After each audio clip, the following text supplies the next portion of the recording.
Lucas 18. Voy a leerlo, hermanos, y yo quiero invitarles a que ustedes me sigan con su vista.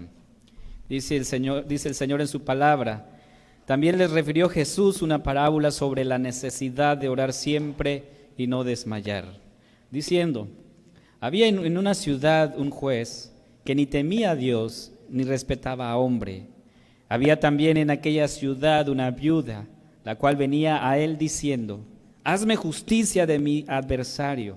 Y él no quiso por algún tiempo, pero después de esto dijo dentro de sí: aunque ni temo a Dios ni tengo respeto a hombre, sin embargo, porque esta viuda me es molesta, le haré justicia, no sea que viniendo de continuo me agote la paciencia. Y dijo el Señor: oíd lo que dijo el juez injusto. ¿Y acaso Dios no hará justicia a sus escogidos que claman a Él día y noche? ¿Se tardará en responderles? Os digo que pronto les hará justicia. Pero cuando venga el Hijo del Hombre, ¿hallará fe en la tierra? Vamos a orar, hermanos, y pedir la dirección del Espíritu Santo para que nos ilumine y nos guíe en este momento. Señor, tú eres bueno, para siempre es tu misericordia. Alabamos tu nombre en esta hora, porque nos das el privilegio de poder llegar a este tiempo, a este momento en el que disponemos nuestro corazón a escuchar tu palabra. Pedimos, Señor, que tu Santo Espíritu pueda iluminarnos para que recibamos, Señor, con prontitud tu palabra en esta hora. En el nombre de Cristo Jesús oramos. Amén. Hay actividades, hermanos, que nosotros llevamos a cabo, realizamos. Actividades, planes de trabajos, viajes, propósitos de nuestra vida que en algún momento nosotros podemos postergar, ¿sí? Precisamente el año pasado nosotros como familia tuvimos que postergar nuestro viaje porque el COVID se nos llegó a toda la ciudad, a todo el país, y todo estaba cerrado. Entonces pues no teníamos forma de viajar y tuvimos que postergar el viaje, y el Señor nos dio la bendición de poder viajar este año y le damos gracias a Dios. Hay cosas que nosotros podemos postergar, hermanos, en nuestra vida. Decisiones que tal vez estamos pensando y planeando y que en algún momento digamos, bueno, esto puede esperar. Pero hay cosas, hermanos, y hay uno, el cual vamos a ver el día de hoy, que jamás puedes postergar. Es como un rotundo no. O sea, rotundamente no podemos postergar, no podemos posponer, porque es necesario, es vital para nuestra vida. ¿Sí? El Evangelio de Lucas enfatiza tanto el tema de la oración, como lo hemos leído, al grado, hermanos, al grado que la parábola sobre la necesidad de orar solamente lo vas a encontrar en este evangelio. La necesidad de orar es una parábola, Jesús lo contó. Y este énfasis continúa casi en el libro de los Hechos, un libro que también escribió Lucas, el médico. Lucas escribió el Evangelio de Lucas y también escribió el libro de los Hechos. Y en el libro de los Hechos tú vas a encontrar referencias precisas sobre la oración. Yo quiero referirme a algunos de los pasajes.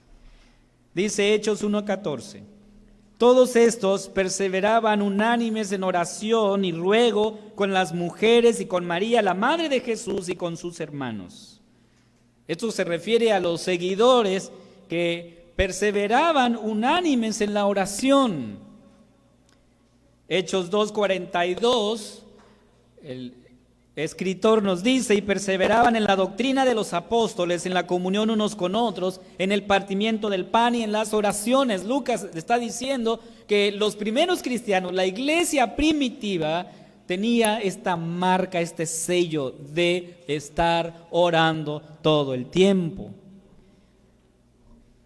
Hechos 6:4: y nosotros persistiremos en la oración y en el ministerio de la palabra. Hubo un problema en que las viudas, dice el libro de Hechos capítulo 6, eran desatendidas, y entonces los apóstoles vienen y le dicen a toda la asamblea, a toda la iglesia: es necesario hacer algo.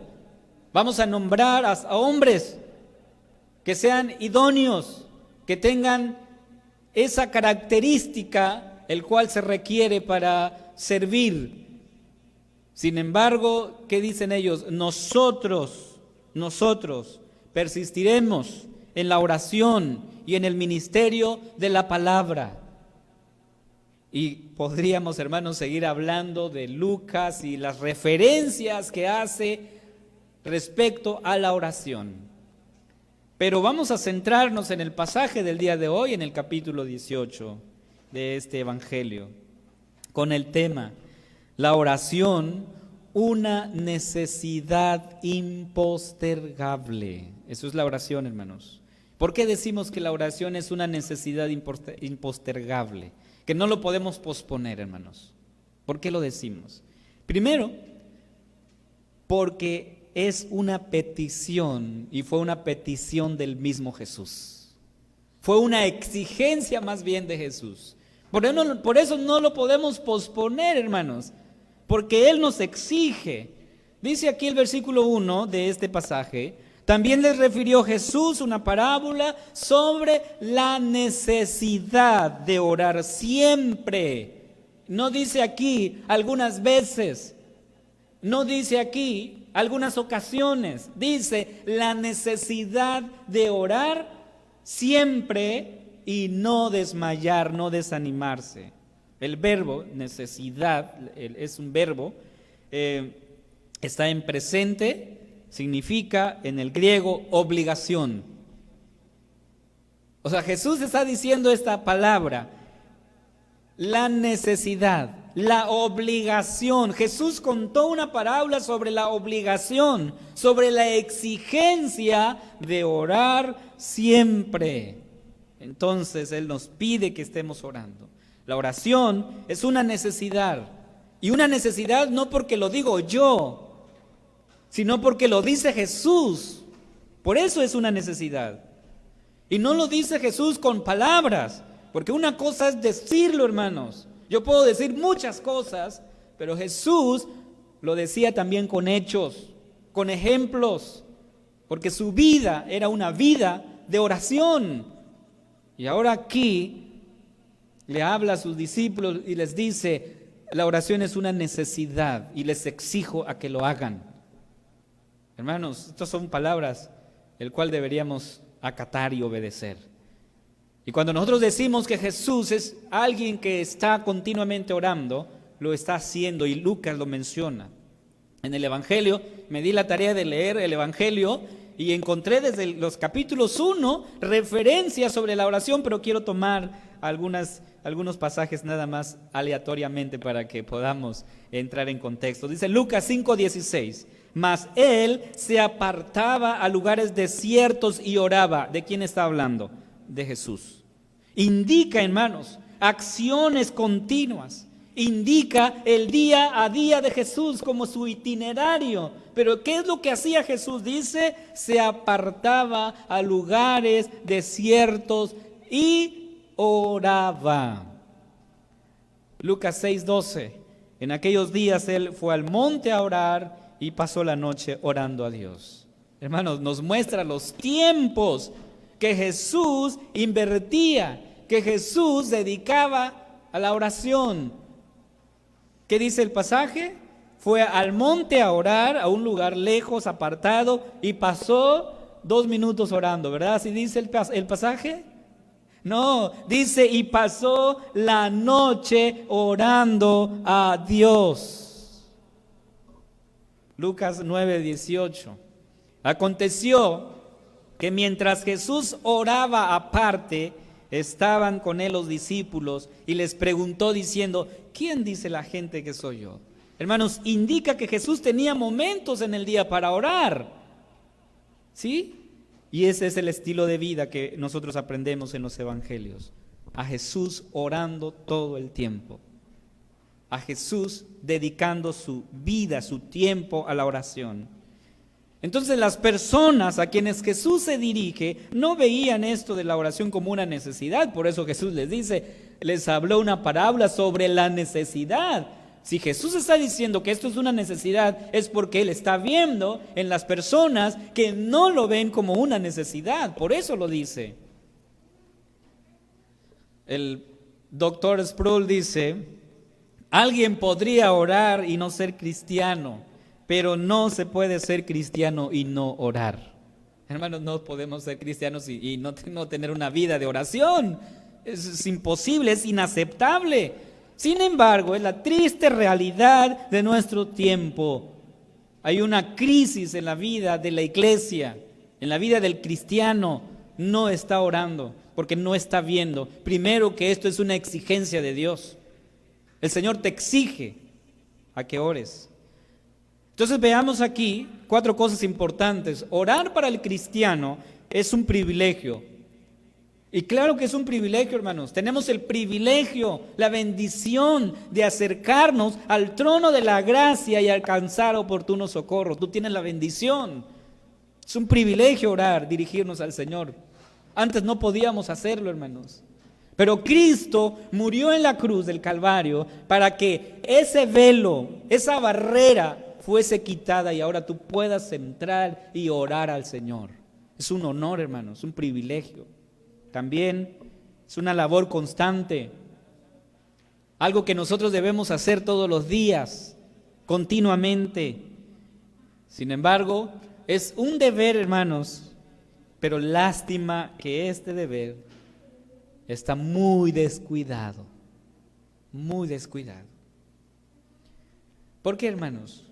Primero, porque la oración no es natural en nosotros. O sea, a nosotros no nos nace naturalmente orar. Fuimos creados para tener amistad y comunión con Dios. Sin embargo, hermanos, los efectos de la caída, del pecado, nos han dejado a la mayoría de nosotros perezosos e indiferentes. Por eso no es natural. Nos ha dejado el pecado, hermanos, perezosos, indiferentes respecto a algo tan importante que es la oración, algo tan necesario. Porque el nuevo nacimiento, hermanos, despierta en nosotros un deseo de comunión con Dios, pero el pecado resiste al Espíritu. ¿Qué dijo Jesús a sus discípulos? El Espíritu a la verdad está dispuesto. Pero ¿qué pasa, hermanos? La carne es débil, ¿verdad? No está dispuesto, no quiere, de hecho no quiere hacerlo, esa es la realidad, no quiere hacerlo. Por eso aquí es donde Jesús nos dice que la oración, hermanos, es una necesidad que no podemos posponer, que no podemos postergar. Es una necesidad el cual Jesús se nos está exigiendo a nosotros. Y a mí me llama la atención porque digo, bueno, creo que el Señor ha usado a hombres en la historia de la iglesia para que a través de ellos nosotros sigamos aprendiendo. Pero me llamó la atención lo que John Wesley señaló una vez, que él dice no tenía en mucha estima a los ministros, es decir, a los líderes, a los pastores que no pasaban al menos 4 horas diarias en oración. Wow, dije 4 horas diarias en oración. Lutero decía, hermanos, que él regularmente oraba 1 hora diaria. 1 hora diaria él oraba, excepto cuando tenía un día especialmente ocupado. Pero cuando no, entonces él oraba 2 horas diarias. Esto, hermanos, es una referencia para nosotros, para nuestra vida cristiana.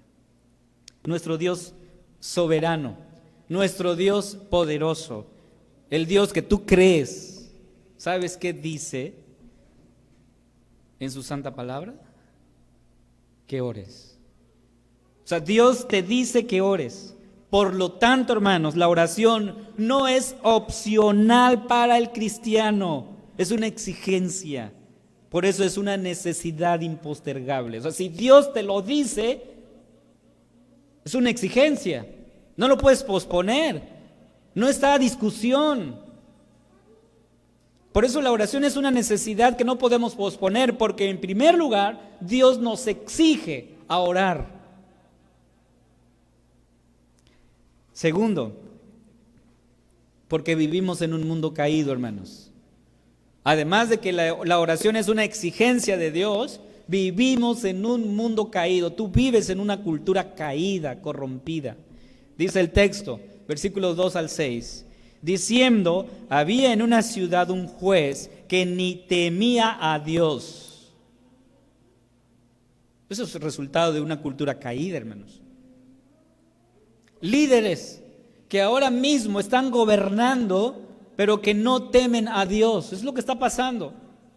Que legislan leyes en contra de Dios, retando a Dios e insultando a Dios.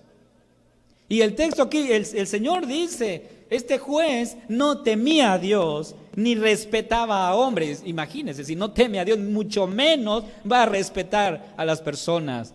Y eso es lo que pasa el día de hoy. No se respeta el derecho a la vida. Y es lo que estamos viviendo, amados hermanos.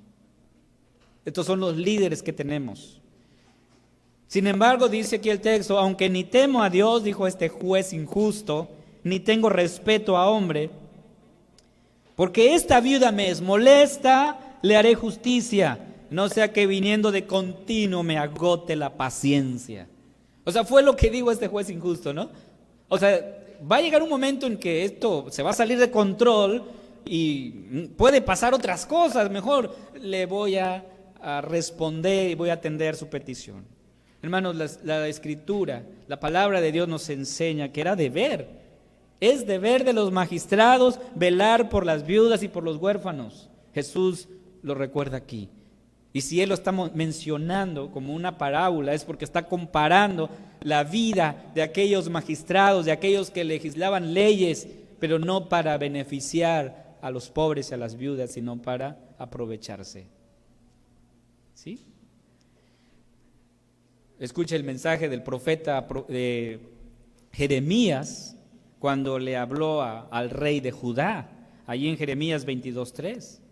El Señor dice, así ha dicho Jehová, haced juicio y justicia y librad al oprimido de mano del opresor. Y no engañéis ni robéis al extranjero, ni al huérfano, ¿ni qué dice? Ni a la viuda, ni derraméis sangre inocente en este lugar. ¿Cuál es el mensaje, hermanos, del profeta al rey de Judá, al encargado de gobernar al pueblo? Que no debían hacer esto, no debían engañar al extranjero, no debían engañar al huérfano, no debían engañar a la viuda. ¿Cuál es el mensaje del profeta Isaías a los príncipes de Israel? Isaías 1:17 dice, aprended a hacer el bien, buscad el juicio, restituid al agraviado, haced justicia. ¿A quiénes, hermanos? Haced justicia al huérfano y amparad a la viuda. Entonces, hermanos, aquí hay un contexto en el que Jesús está diciendo en esta parábola que este juez, pues obviamente no estaba haciendo justicia, no estaba amparando a la viuda. Esta parábola entonces nos recuerda la cruda realidad que se vivía en ese momento. Esta viuda no tiene los recursos, no tiene el dinero, no tiene siquiera influencia legal para ganarse el favor del juez. Además, este juez era muy malo. Y cuando yo estudiaba este pasaje me acordé de Fernandita, que cuando de repente se pelean entre ellos, ella dice, es malo, muy malísimo. Bueno, pues este juez así era, ¿no? Malo, malísimo, así era el juez, muy malo. Hermanos, esta mujer, esta viuda solo tenía su propia razón de su lado. Ella buscaba justicia. Recuerden, el texto dice que ella buscaba justicia de su adversario. No pedía venganza, no, justicia contra este adversario que estaba vulnerando su integridad. Y estas acciones que nos describe Jesús del juez injusto son acciones de un mundo caído y corrompido. Leyendo un poco a Paul Tripp, él dice que vivimos en un mundo caído. Sin embargo, no podemos huir de ella, porque Dios nos puso aquí. No puedes huir. Vives en un mundo caído, Dios te puso aquí. Ahora la pregunta es ¿cómo viviremos? En una cultura corrompida que día a día nos empuja a hacer lo incorrecto, porque eso es lo que pasa, hermanos. Ya en una ocasión se los comenté y se los vuelvo a comentar y recordar. El día que fui a comprar unas pastillas para los perritos, era desparasitante. Entonces llego y le digo a la persona que está recibiéndonos que necesito una pastilla. Entonces la señora dice, bueno, vamos a vacunar al perro y le voy a dar esto, pero sale muy caro. Ah, ok, pues usted dígame cuánto es. Espéreme un momento, me dijo la señora, ahorita le atiendo. Esperé afuera y entonces como a los 10 minutos sale y me dice, mire señor, ¿le puede salir más barato? O sea, si usted me da algo aquí por debajo del agua, pues le vendo las pastillas y le sale más barato. Hermanos, créanme que uno se siente tentado a recibir tal oferta. Pero dije, no es correcto. Y entonces le dije, ¿sabe qué, señora? Muchas gracias, luego paso. Salí de ahí y me fui a buscar otra veterinaria. Vivimos en una cultura donde todos los días somos empujados a hacer lo incorrecto, a hacer lo malo. Es aquí donde Jesús nos recuerda esta necesidad de orar y no desmayar, no desanimarnos.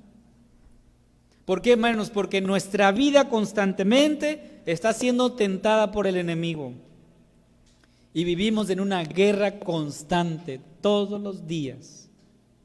No tenemos lucha contra sangre y carne, sino contra principados, contra potestades, contra gobernadores de las tinieblas de este siglo. Y estamos en lucha, hermanos. Por eso yo quiero invitarte a que consideres el ejemplo del apóstol Pedro en Lucas 22, 39 al 62. Nos cuenta aquí el pasaje que Jesús fue al monte de los Olivos a orar, como de costumbre lo hemos mencionado, y les dijo a sus discípulos una palabra, una frase importante. Le dijo el Señor a sus discípulos: oren para que no caigan en tentación. Y yo siento que los discípulos no lo tomaron así como venía, ¿verdad? Seriamente. O sea, si alguien me está diciendo haz esto, hay que tomarlo en serio. Ahora, si Jesús lo está diciendo, hermanos, pues obviamente con mucha más razón debemos tomarlo en serio. Sin embargo, los discípulos se quedaron dormidos, se durmieron.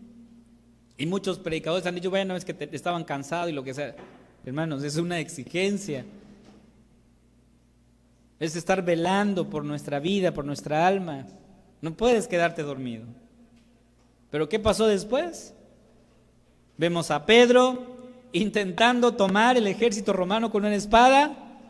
Vemos a Pedro negando a Cristo. Pedro no oró.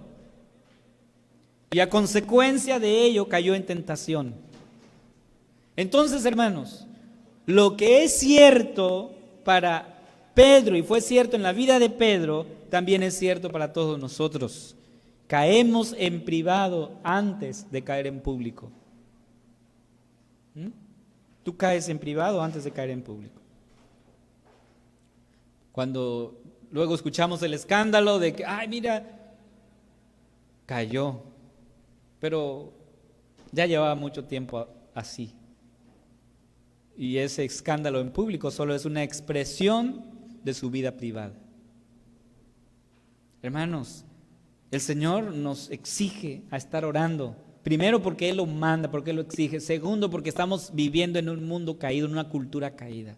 Y tercero, hermanos, y esto yo quiero que que si hace rato estabas prestando atención, por favor prestes más atención en este punto, porque la venida de Cristo está cerca. Dice el versículo 7 y 8: ¿Y acaso Dios no hará justicia a sus escogidos, que claman a Él día y noche? ¿Se tardará en responderles? Os digo que pronto les hará justicia. Pero cuando venga el Hijo del Hombre, la pregunta importante: ¿hallará fe en la tierra? Estos dos últimos versículos, hermanos, nos muestran que, a diferencia del juez injusto, nosotros tenemos a un juez justo. Esa es la diferencia. Ahora, si un juez injusto, si un juez renuente hizo lo correcto, la pregunta es: ¿cuánto más Dios? Ahora, la segunda pregunta: ¿se tardará Dios en responderles? ¿Se tardará? No, hermanos, Dios siempre responde a tiempo. Por eso en los versículos 1 dice que debemos orar sin desmayar, es decir, sin desanimarnos. En otras palabras, hermanos, sin tirar la toalla. Así debes orar. No desanimarte, porque en el tiempo de Dios no hay imperfecciones. En el tiempo de Dios no hay imperfecciones, hermanos. A diferencia de este juez injusto, ¿saben qué dice nuestro Dios? Nos pide que nos acerquemos a Él. En Hebreos capítulo 4, versículo 16, acerquémonos pues confiadamente al trono de la gracia para alcanzar misericordia y hallar gracia para el oportuno socorro. La viuda acudió a un juez injusto, y lo dice el pasaje. Nosotros acudimos a un juez justo, y esa es la bendición que tenemos. La viuda, hermanos, no tenía un amigo que pudiese interceder por ella. ¿Y saben cuál es la noticia para nosotros? Tenemos a un abogado que intercede por nosotros. La viuda no disponía de una promesa. Ella iba constantemente al juez y le suplicaba ayuda. Esta viuda no tenía esa promesa de que sería escuchada. Nosotros tenemos la promesa de que seremos escuchados. Es la promesa del Señor. Ahora, si un hombre injusto está dispuesto a responder a estos ruegos persistentes, constantes, cuanto más Dios, hermanos, que no solamente es justo, porque yo creo en un Dios justo. Este Dios no solamente es justo, es amoroso, hermanos. Es un Dios misericordioso. Pero llegamos a esta tercera pregunta. Jesús termina esta sección de su parábola diciendo: bueno, al final Dios responde nuestra oración, es un juez justo que está escuchando nuestras peticiones. Hay que estar orando. Es una necesidad y es una exigencia para todos nosotros. Pero esta pregunta como que de repente sale de la ecuación, porque Jesús viene hablando sobre la necesidad de orar, pero de repente esta tercera pregunta cambia, pero tiene relación. Porque la pregunta es: cuando el Señor venga, ¿hallará fe en la tierra? Esa es la pregunta. ¿Hallará fe en la tierra? Esto entonces nos está mostrando que cuando Cristo vuelva por segunda vez, nos está diciendo que la fe verdadera va a escasear. Es lo que Jesús está diciendo, hermanos. Entonces, la llegada de Jesús va a estar marcada por persecución, por apostasía, por incredulidad. De hecho, Jesús está diciendo esta parábola camino a Jerusalén, donde va a ser torturado, golpeado, escupido, donde va a derramar su sangre por todos. Y en ese proceso, Él les dice a sus discípulos: hay que orar, porque los tiempos son peligrosos. Y más aún cuando la venida del Señor está cerca, hermanos.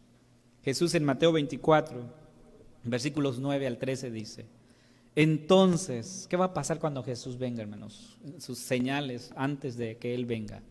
Entonces os entregarán, ¿a qué, hermanos? A tribulación. Primer paso, tribulación. Os matarán, dice. ¿A quiénes, hermanos? A los hijos de Dios. Sí. No está hablando Jesús aquí de toda la humanidad. Está hablando de los hijos de Dios, lo que va a pasar con ellos. Les está diciendo, ustedes van a ser atribulados, los van a matar, van a ser aborrecidos de todas las gentes por causa de mi nombre. Y aquí viene la gran incógnita, la gran prueba también. Dice, muchos tropezarán entonces y se entregarán unos a otros y unos a otros se aborrecerán. ¿Qué más va a pasar, hermanos? Muchos falsos profetas se levantarán y engañarán a muchos. Y luego dice Jesús, y por haberse multiplicado la maldad, ¿qué va a pasar, hermanos? La maldad se va a multiplicar. ¿Qué va a pasar con ello? El amor de muchos se enfriará. Pero el versículo 13 dice, mas el que persevere hasta el fin. Ahí viene el punto de la necesidad de orar. El que persevere hasta el fin, ¿qué va a pasar con esta persona? Este será salvo. Hermanos, hay una necesidad de orar porque los tiempos en el que estamos viviendo son tiempos peligrosos. Pero ¿qué dice el Señor aquí? El que persevere hasta el fin, este será salvo. Esta es la razón, hermanos. Esta es la razón porque la oración es una necesidad impostergable. La venida de Cristo está cerca. La maldad sigue aumentando. ¿Cómo vamos a resistir, hermanos? No solamente hablar de los problemas que enfrentamos a diario, porque les aseguro que cada uno de ustedes trae conflictos, trae problemas. Y el Señor no solamente nos dice que tienes que estar orando por esas cosas que tú te enfrentas día con día, sino porque la venida de Cristo está cerca, porque nuestra fe será aprobada, hermanos, porque seremos perseguidos y aborrecidos. El libro de Apocalipsis nos recuerda eso. Dice, muchos los meterán a la cárcel. Entonces, hermanos, vivimos tiempos peligrosos, muy difíciles. ¿Y cómo vamos a permanecer, hermanos? Jesús dice, la necesidad de orar. Debemos estar orando.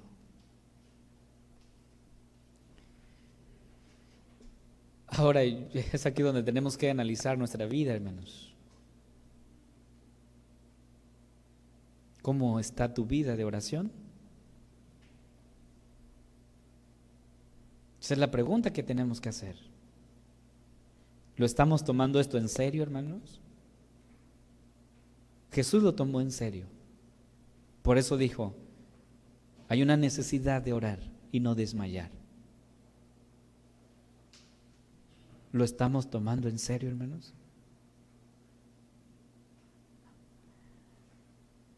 Él nos exige, Jesús te exige a que estemos en constante oración.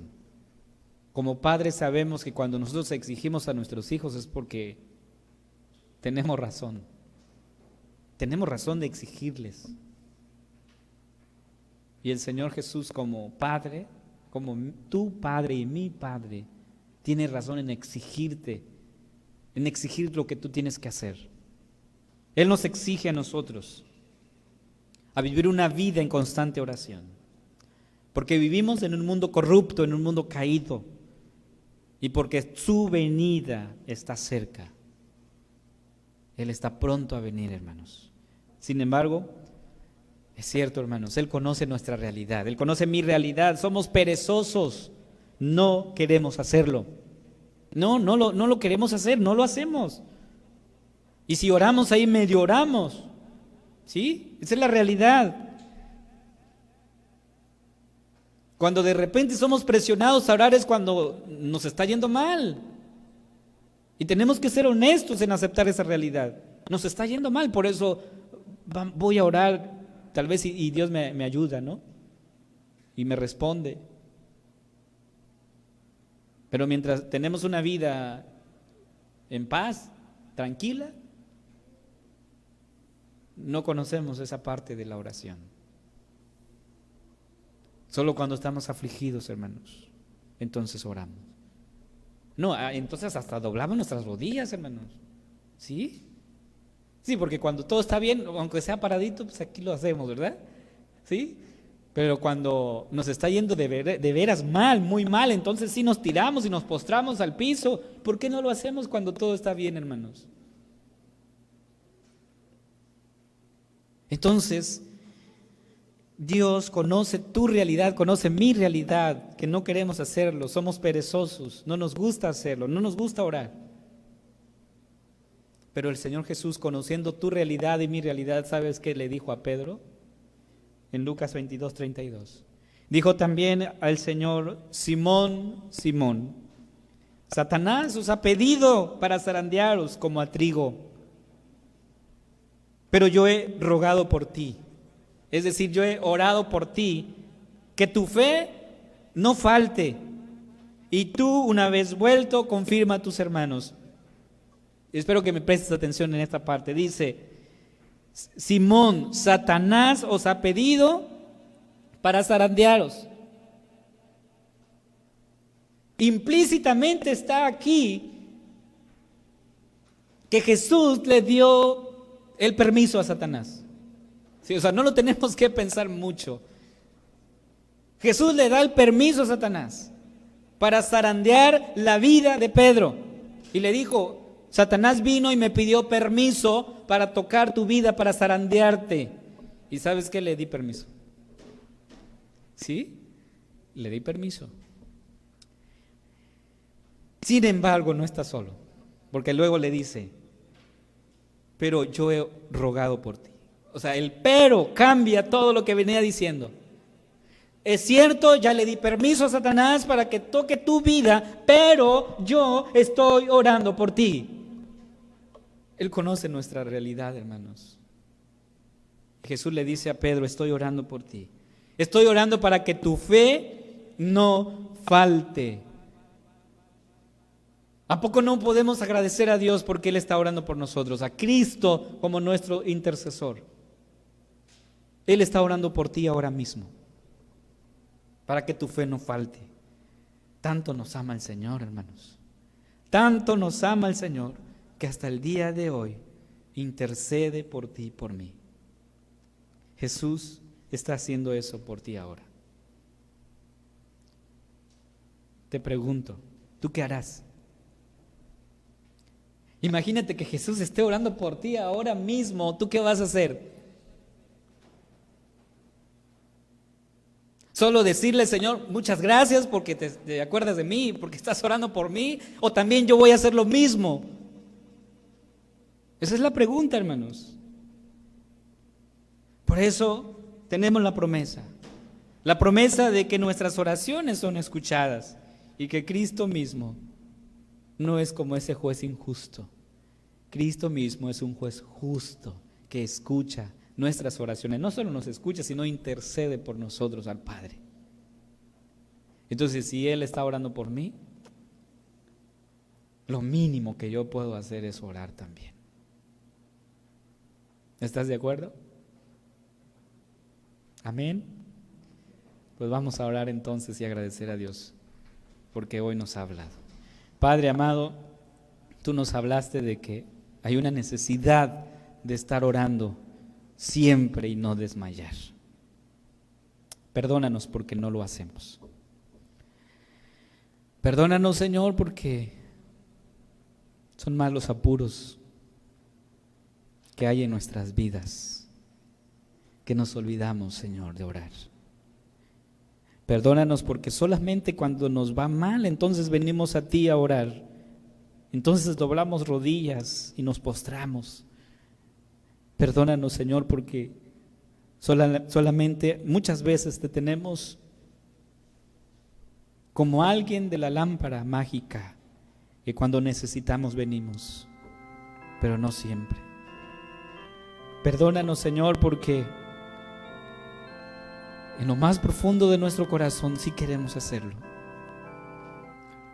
pero es más fuerte nuestras emociones, nuestros compromisos, que nos olvidamos, Señor. Y gracias por la obra de Cristo en la cruz, que ahora tenemos entrada a ese trono y alcanzamos oportuno socorro. Y gracias porque Cristo mismo ahora está intercediendo por nosotros. Lo mínimo que podemos hacer es hacer lo mismo, orar, porque los días son malos, son peligrosos. Permite que nuestra fe no decaiga, que estemos firmes, y solo es posible con la oración, porque así, Señor, tú lo quisiste. Gracias por tu palabra y por este tiempo, Señor. En el nombre de Cristo Jesús oramos. Amén.